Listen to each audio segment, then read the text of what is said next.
then thought worships him. Crazy business. And that too has not helped man. So what?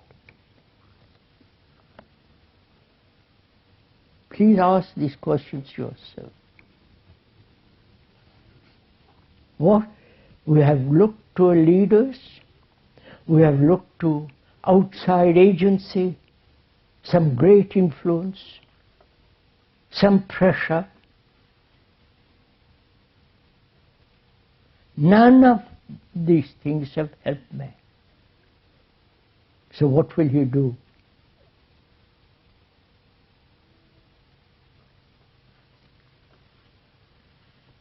Go on, answer.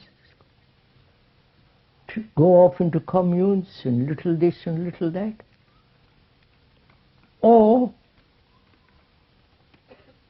see the great danger of what is going on,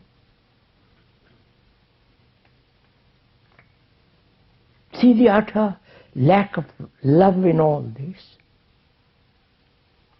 utter callousness of human beings, killing for some piece of land, for some honor, a whole group of human beings. You understand, sir? So what will you all do?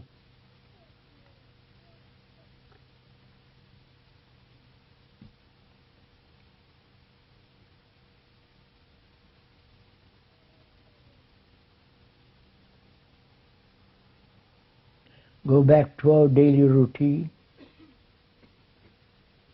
to our jobs. You can't help that. We have responsibilities, so we have to do all that.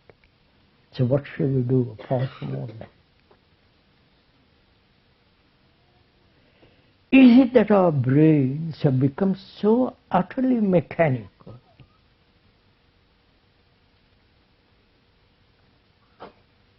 that any new challenge is immediately translated into the old pattern and go on with the old pattern?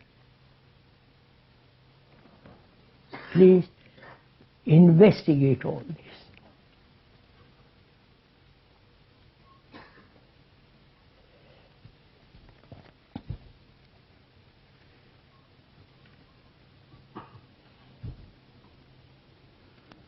Can right action ever encompass violence?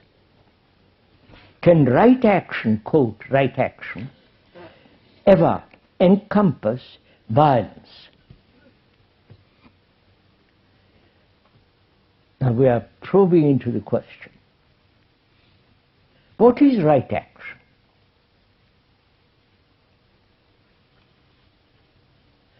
Right action must be right under all circumstances,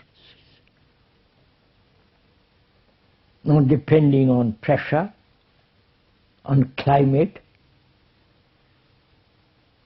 or one's prejudices, conclusions, ideals. But when it is right action, it must be right under all circumstances. Right? So what is right action? What is right? Which means correct, precise, actual, objective, non-personal, right? All that's implied in that word right. Right is not opposed to wrong.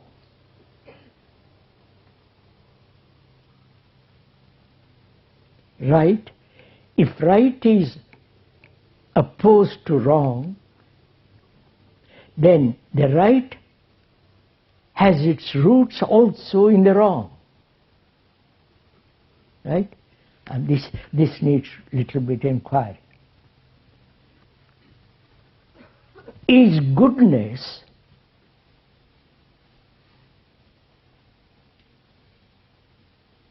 separate, totally separate from that which is bad? We are using the word good and bad in the ordinary sense of the word. Is it separate, totally separate? Or is goodness born out of badness? You understand? I am bad, whatever that may mean. And I am trying to be good. That goodness is the opposite of what I am. I am bad, I am saying I must be good. So it is an opposite.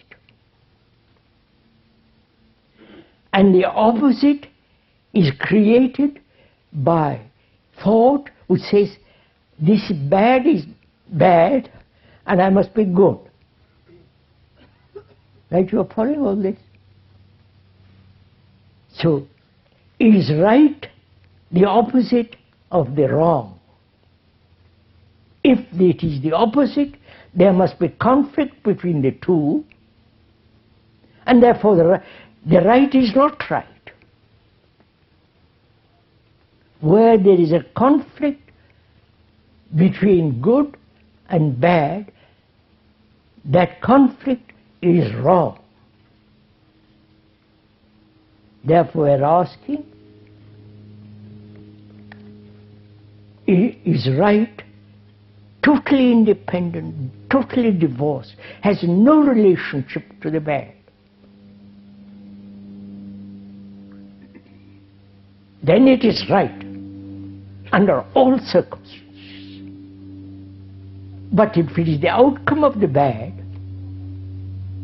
that is, I want to be good, creating the opposite of the bad, and then fighting for that, right? Then that which I call then right is wrong. I wonder if you have understood this. If we have understood each other this. So, we more or less can go much more into it, but we must also go into action. What is action?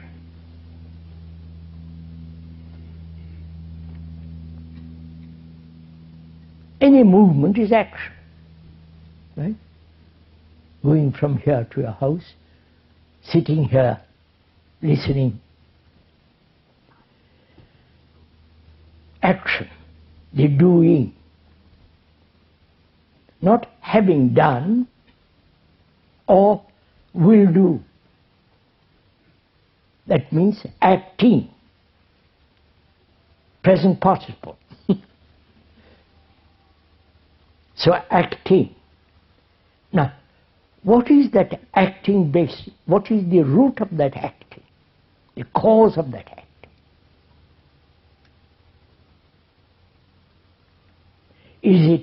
Has acting a cause? Please, this is very interesting if you go into it. This is not intellectual assessment, intellectual entertainment, but if we go into it very deeply, it brings out something extraordinary.